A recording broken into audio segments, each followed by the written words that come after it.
Magnus Carlsen, renowned for his near-invincible record, emerges victorious in nearly every tournament he participates in.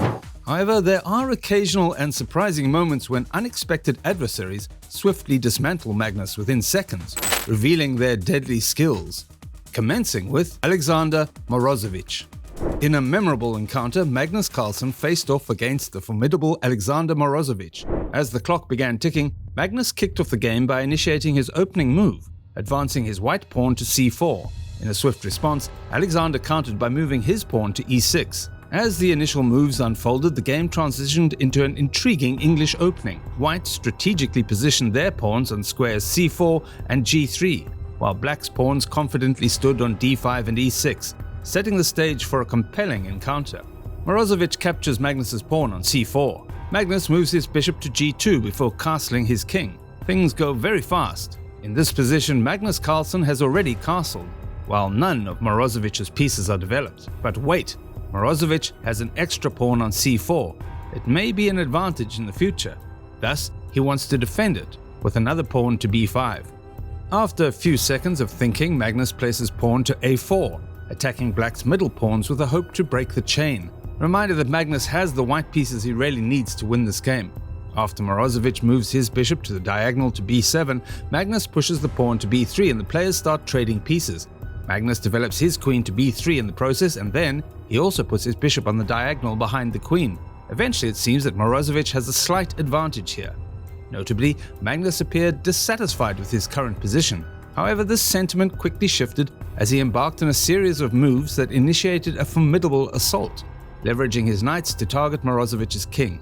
Magnus skillfully exchanged his rook for one of Morozevich's knights, gradually reducing the material on the board. In a tactical display, he threatens Alexander's vulnerable pawn on f7 by having his rook, knight, and queen there. Alexander has to do something immediately. He defends the pawn with his queen to e7. Magnus thinks for a while and takes the knight back to g4. Magnus is preparing an extremely dangerous attack, and Morozevich must defend this perfectly if he wants to win. As Morozevich maneuvered his bishop to c8, launching an attack on Magnus's pieces along the diagonal, Magnus swiftly responded by executing a knight move to f6.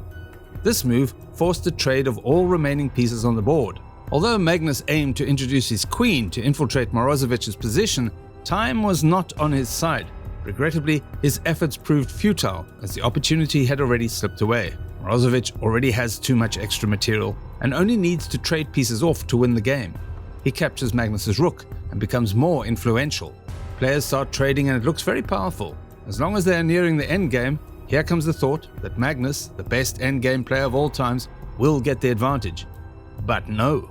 All the movements bring players to the position where Alexander moves the bishop d5 and pins Magnus's bishop to his king on the same diagonal. For now, they have enough space to juggle around. But look what we have. Magnus has 3 pawns, a king and a queen. Good for the endgame. However, Morozevich has 2 rooks, a knight and a pawn. It means that Alexander has more options to act. What can we expect here if not a mistake of Alexander that would let Magnus win? But Morozevich plays perfectly. The pawns are not protected, but blacks have the active knight on g6 and a rook to capture the white pawn on h4 and thus checkmate. In the meanwhile, nothing can worry Morozevich as he hides his king behind the protective pieces. Thus, Magnus has no option but to resign. The next match against Boris Savchenko becomes all the more captivating as Magnus commits one of the worst mistakes in chess history. Magnus Carlsen made his move by advancing his pawn to e4, prompting Boris to respond with c5. As the game progressed, it transformed into a Sicilian defense, with white's pawns positioned on c4 and e4, and black's pawns firmly placed on d6 and g6. Magnus continued by deploying his bishop to e2, and soon both players castled. Reaching a state of complete equilibrium, the equal positions give a lot of possibilities to grow forces, and Magnus tries to do it against Boris. Boris develops his white-squared bishop to e6.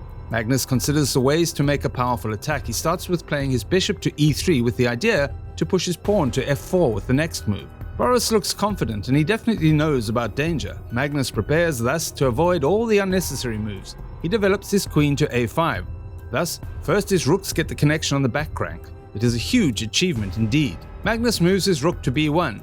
Boris thinks for a while and takes his rook away from king to c8, a more active area. For now, both players expect some huge movements to come, but no one knows what it'll be. They are getting ready.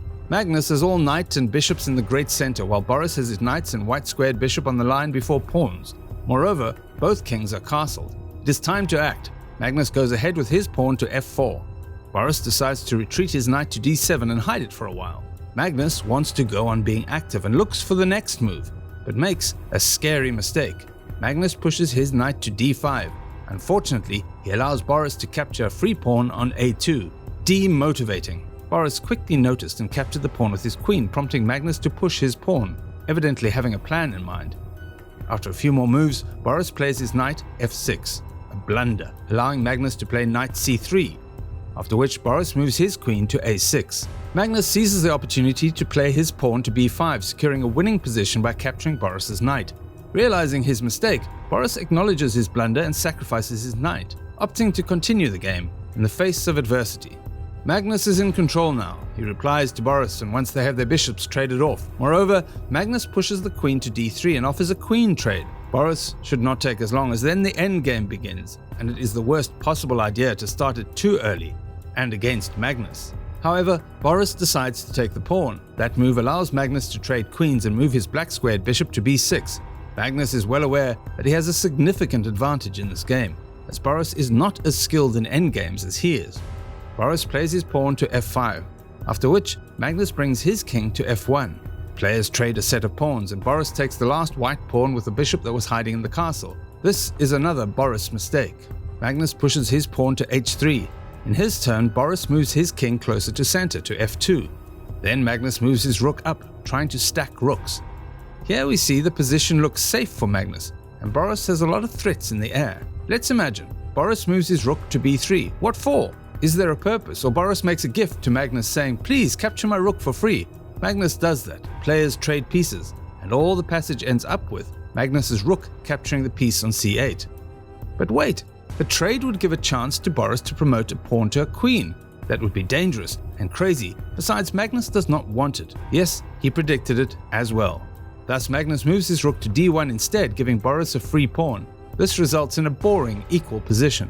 Magnus offers to trade black squared bishops, but Boris declines the offer. He moves his bishop to g3 and attacks Magnus's knight.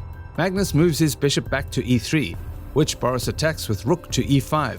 After a little annoyance, Magnus moves his bishop away to b6. While Magnus has a great position on the board, the clock is getting low and the pressure is growing. Boris attacks Magnus's bishop with a rook to c6, threatening to win it. Magnus checks Boris's king with his rook to d7. Boris protects it with his rook to e7. It forces a rook trade. A few more moves and Boris pushes his pawn to c3, wanting to get him a new queen. Magnus blocks this with his rook to c2. Then Boris defends his pawn with his bishop. The danger is still there. Now Magnus has a slightly better position here, but only if he plays perfectly.